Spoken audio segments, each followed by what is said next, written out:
I was 18, 1942. I was going to graduate, but you know, the year before that, in Japan, many times the family wants, you know, ashes to be brought back to the country.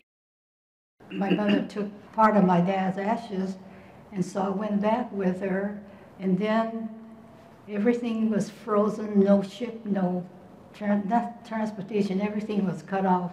They sent out 2 ships. The first one left from Yokohama, Hikawamaru, you know, to Seattle. We registered right away and was able to get on. We went back in June 1941, and I think we got back first part of November.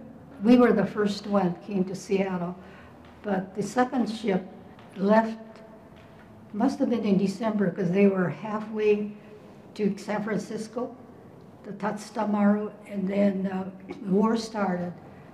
I mean, Japan, you know, bombed the Pearl Harbor, so they had to go back.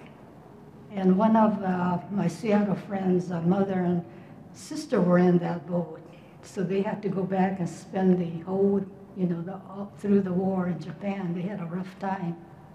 I was amazed that it just seemed like the war was so imminent, and you know, we didn't feel that over here.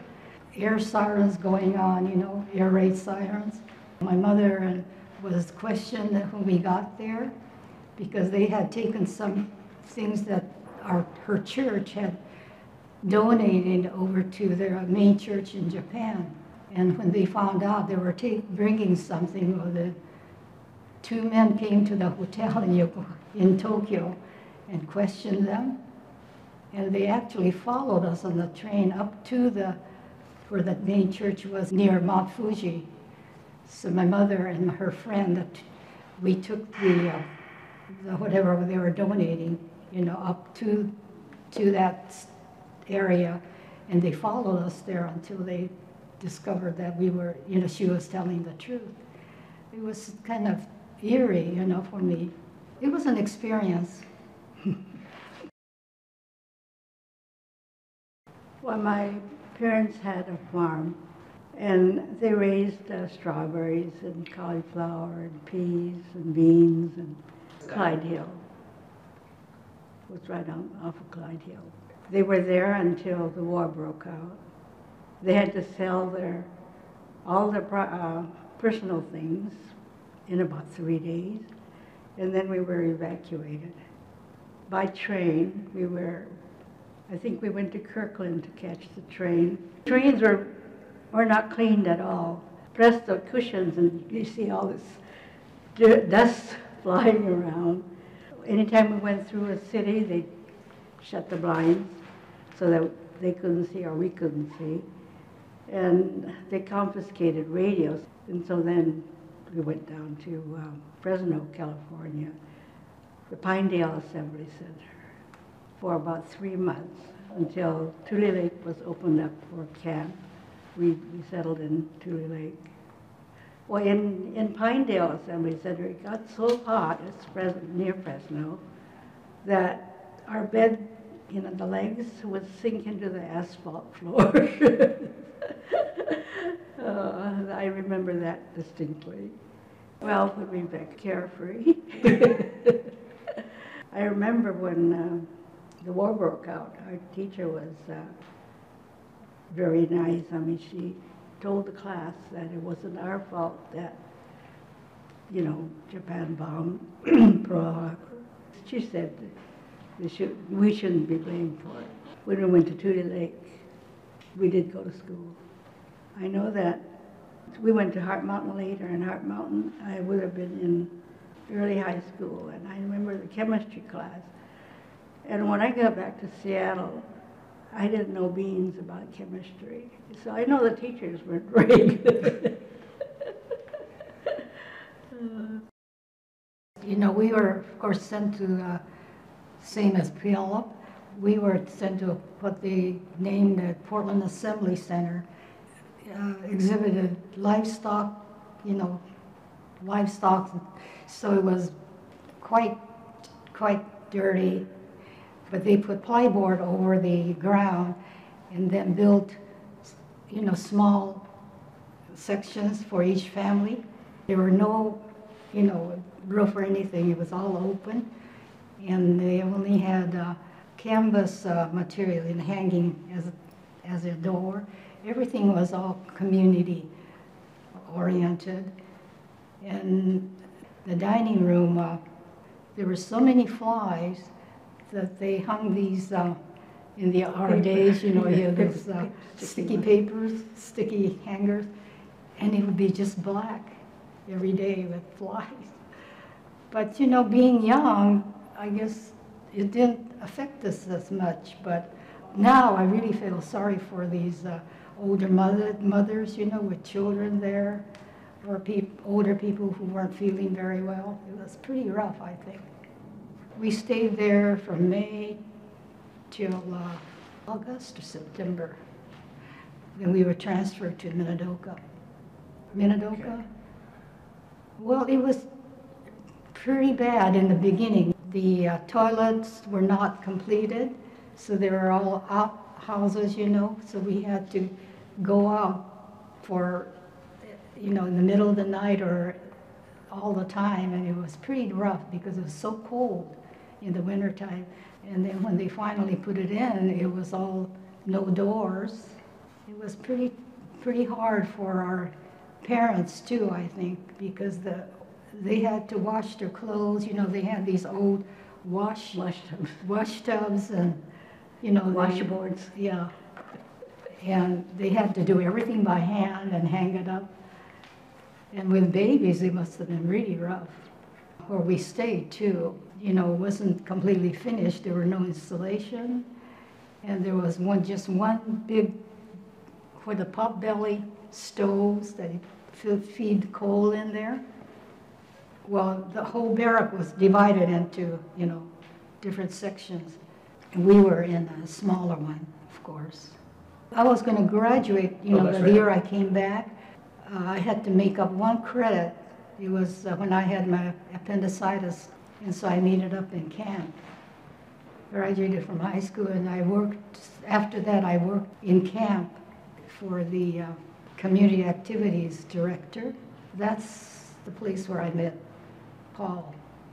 He was drafted, so he went for basic training in Florida, and he was through with that, and he was up in, I think, Maryland or someplace, and to be shipped over to Europe.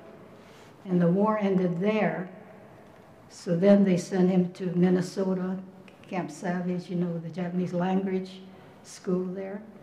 Then he was sent over to Japan for the occupation troops. He received, we didn't get to Washington, D.C., so Washington, well, they had a ceremony especially for the fellows who couldn't make it to Washington, and they had it at the University of Washington, and that's where they all received this medal. He served in Kyoto for 2 years, and then he came back and finished, while he was in camp, I think the Episcopal Church helped some of the students to continue their education.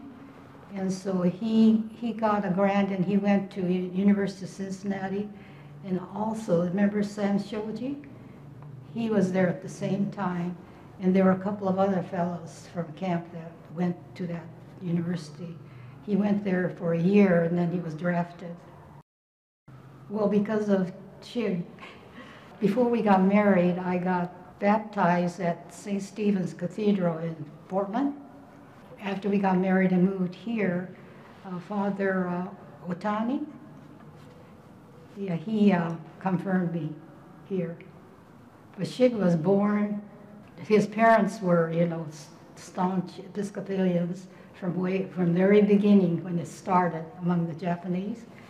And so he was raised here at St. Peter's the whole life.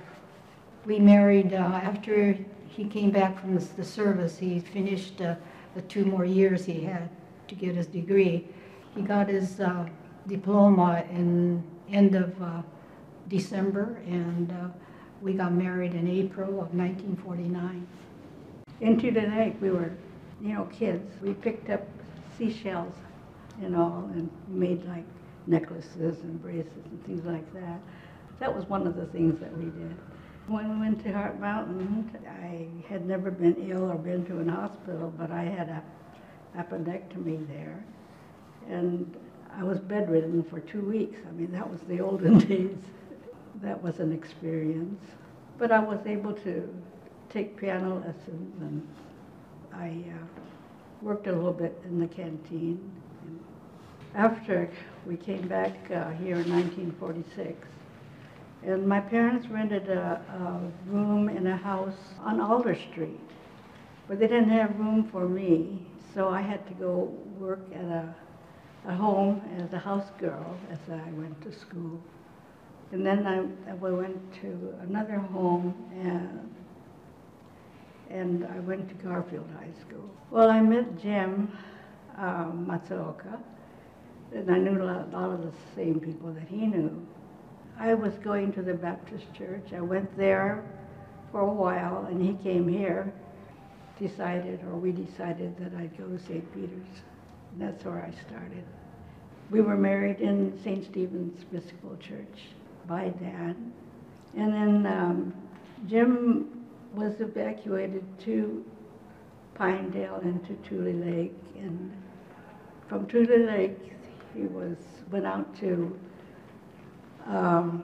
work in the sugar beet farm in Montana. And he sent a lot of his farm equipment to Montana to a relative. And so they went out there to farm, and they lived out there until they came back to Seattle. Sam told him to come to Seattle because people were coming back to Seattle, and it would be a good business to be in the real estate business. And so Sam had a school that Dan Ferry taught, that he went to that, learned about real estate, and became a real estate agent, and then became a broker. I didn't stay in camp too long because we all wanted to get out of camp and resume our life. So my girlfriend's brother was recruiting. They took them to Salt Lake City, and the girls were able to go to the business school, and the fellows were in Provo, Utah, where they were sent to trade school. So we all went out, just to get out. So I went out there, and then government-sponsored things, so funding ended in June, end of June. So we all had to come back. We went out in end of March, I think it was. We only stayed there a few months. We had to come back. And one of the people there in Salt Lake City that I met told me that if I wanted to come out again, that she would find me a job. And she did, so I went back to camp because we all had to go back. I stayed there about a month, and then went out again on the job that she found me was a secretary for a women's apparel shop. So I worked in Salt Lake City and stayed there about a year and a half. Then I decided to go to Chicago, where some of my friends were. So I went out there. There was so much discrimination, So when I went to interview at private companies, the minute they saw me walking down, when I got up to the desk, they would say, "Well, I'm sorry, we just filled the position." And so I was kind of just disappointed and disgusted. So I went to civil service, and I took an exam, and I got a job there, and I stayed in Chicago 2.5 years, something like that. And then I came back to Portland again because my mother, in the meantime, she had come back to Portland. The camp was closing. And so I came back to be with her. She was by then overseas too. I waited until, he finished everything instead of rushing into it. Well, there's a lot of memories, but, what we did as a young, because we were only about 18. And the memories that we have of camp and things are a little different from adult nieces who had families. I think they had a rougher time, much rougher time. Because in camp, of course, they organized all kinds of activities, for the young people. They started having movies and dances, also other activities in Miradoka, so that we all participated. Joined the choir. It was a huge choir, so that was very enjoyable. Jim, after he got his real estate business open, he had to go to these houses to get listings on Beacon Hill, and which is, diverse group of people now living there. He'd knock on doors and ask if you list a home or something like that, and they'd slam the door and say, "We don't sell to Japs." And that was a rude awakening.